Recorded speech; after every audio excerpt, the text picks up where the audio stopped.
Well, this is going to sound very dramatic indeed, but one of the best things that ever happened to me was getting kidney failure and ending up on dialysis, then having a failed kidney transplant, ending up in a coma and nearly dropping dead.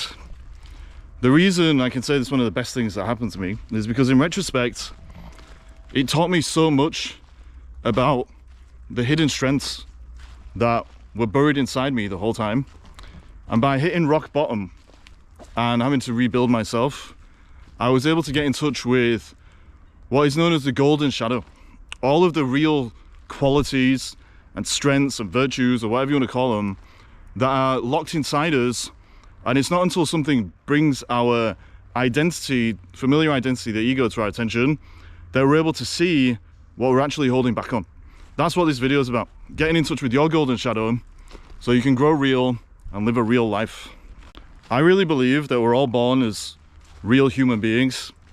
What that means is that we have all of the qualities, strengths that are required to live a real life.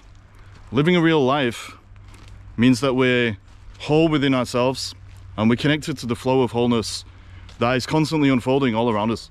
Not as an independent entity that's just some isolated part of life, but as an interdependent being that plays an active role in life at all times.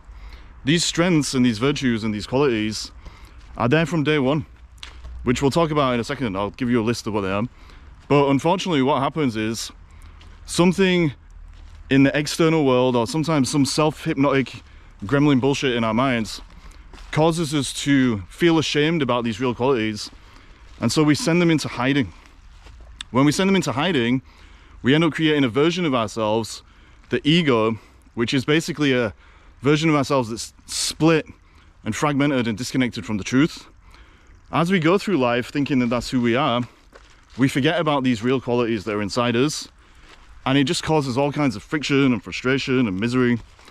But the ego and the shadow self, all of those parts of ourselves that are beneath the surface, are always in a kind of dance, and the shadow's always trying to get out.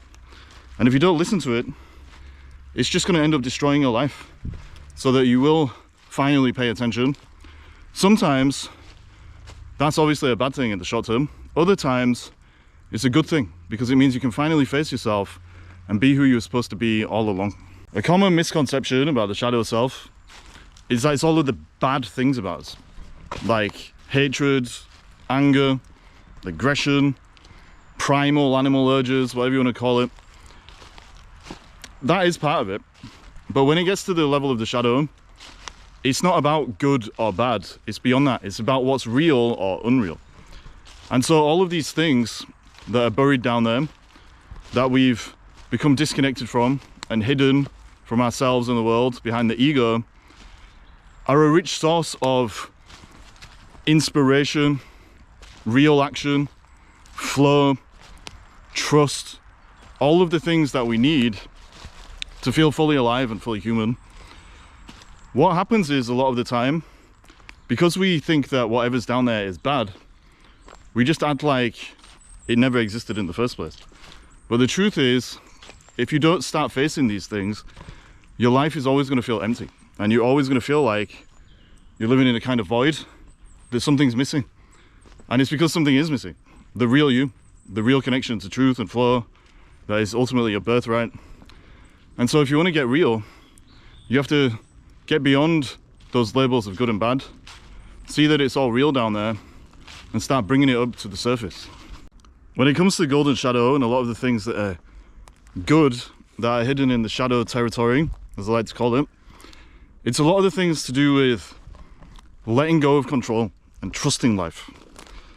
If you really want to live a real life, i.e. be the realest version of yourself, then you have to get to this point where you trust yourself to take the actions that you need to take, and then you trust life to do the rest. Because the bottom line is, as human beings, real human beings, we can't control everything, although we often try to force everything through the ideas of the ego and its illusions of independence and separation from everything else. And so we create an unreal strategy for dealing with life based on an unreal identity.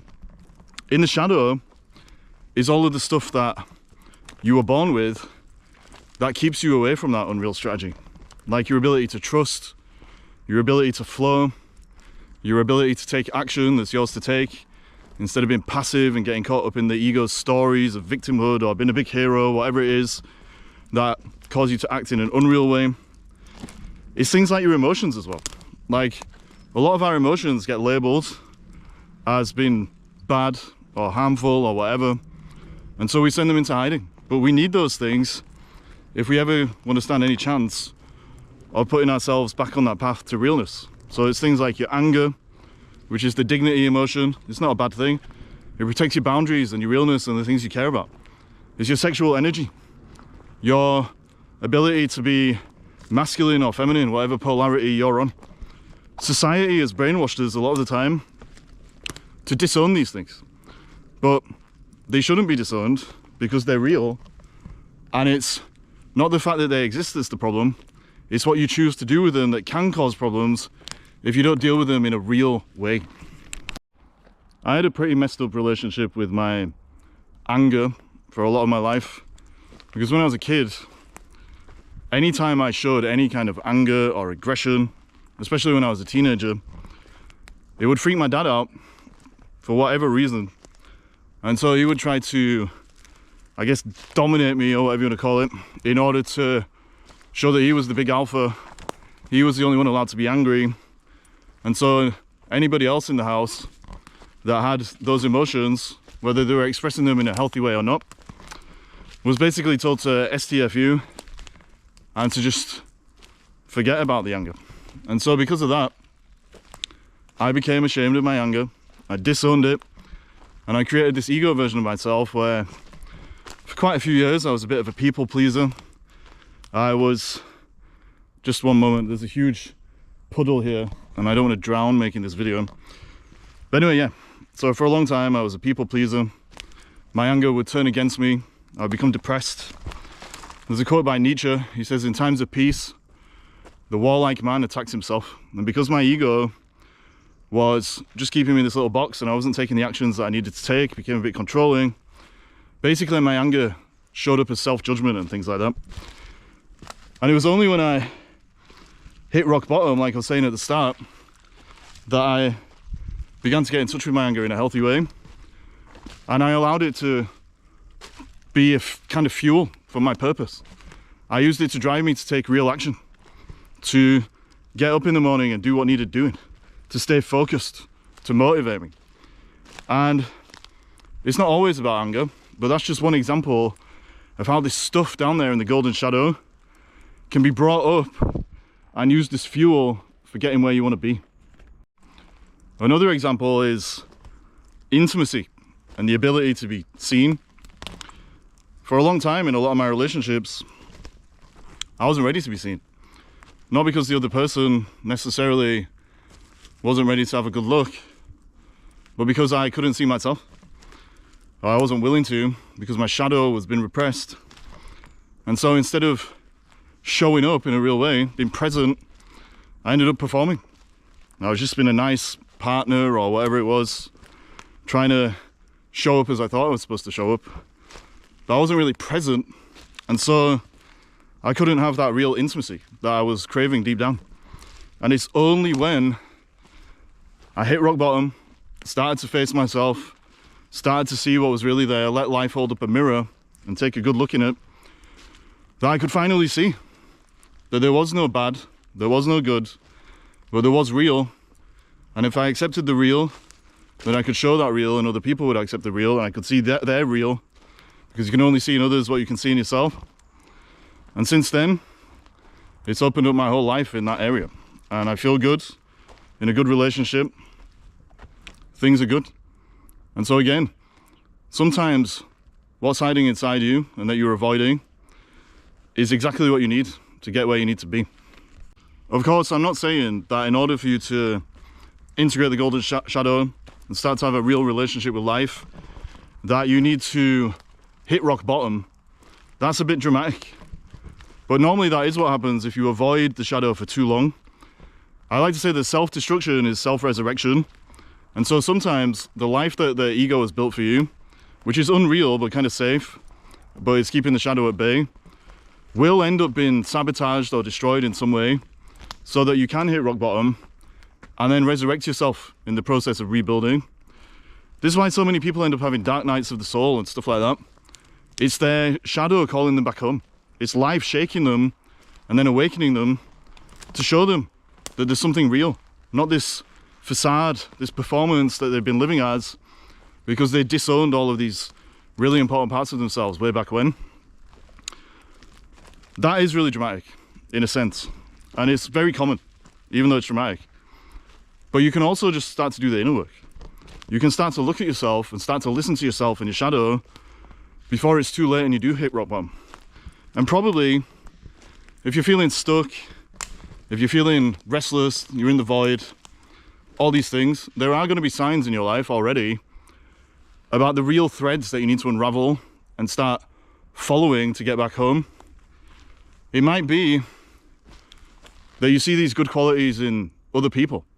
For example, maybe you look at someone and they have some strength that you admire, or they always take action and you admire that, whatever it is. The only reason you can recognize that quality in them as something that you look up to is because it's already inside you. If you can see that and you can reverse engineer it and start bringing those qualities into your life and the way that you behave, you're going to bring the shadow back up. And it's just about understanding these things so that instead of hiding from yourself, you can start being yourself. Another thing you can start doing to try and see your own golden shadow is to start asking yourself, where are you holding back? Where do you think you're too much? Where do you not want to do something because you're worried that people are going to think that you're showing off or whatever? That doesn't mean that showing off is a good thing. It just means that a lot of the time, the ego is going to judge your real qualities and goals as showing off, because it's trying to keep you locked in the mind prison that it's created for you so that you don't grow through your comfort zone, face the shadow, become less split within yourself, and start to find wholeness again. If you can start to really figure out where you are holding back like that, and you can start acting in the opposite way, you're going to change your path. And you're going to start putting yourself in your real life instead of just constantly reinforcing your unreal life by giving into all that old programming and conditioning and ego over and over again. So that was a video about how pretty much everything you need to start living a real life, or to at least put yourself in the process of growing real, is already within you. This doesn't mean it's going to be easy. It takes strength, courage, whatever you want to call it, to start facing those things that we've disowned for so long. And you also probably are going to have to learn some new skills if you find that there's some goals down there you've been giving up on or whatever it is. But at the end of the day, it all comes down to what I've said many times: uncover the truth and live the truth. If you do those two things, then you're going to go through the process of awareness, acceptance, and action. That's the process I always talk about and use with my coaching clients. Awareness is about deconstructing the ego, seeing how your identity is limited and unreal. Acceptance is about integrating the shadow, and then action is about acting in a real way, instead of just acting for the sake of acting, or to try and escape, from the void and all of the restlessness and friction that comes from not being real in the first place. So I hope that helped you. If anyone wants to talk, you can book your call on my website. But in the meantime, don't judge things, accept them if they're real, and forget about them if they're not. Hope that helped. Peace to you.